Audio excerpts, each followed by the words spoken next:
పెద్ద వీడియో పెడతాం చూడండి. పడుతూ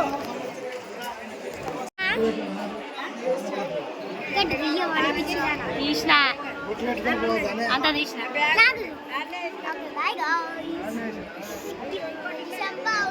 లోపల కదా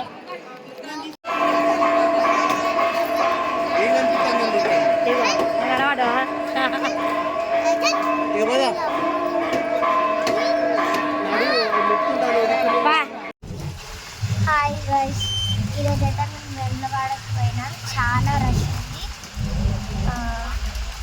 నెక్స్ట్ బస్ స్టాప్కి అయితే వచ్చినాం. అక్కడ నుంచి కరీంనగర్కి వెళ్ళే బస్ ఎక్కినాం. మళ్ళీ కరీంనగర్ వెళ్ళాక కరీంనగర్ నుంచి పెద్దవేదికి వెళ్ళాం.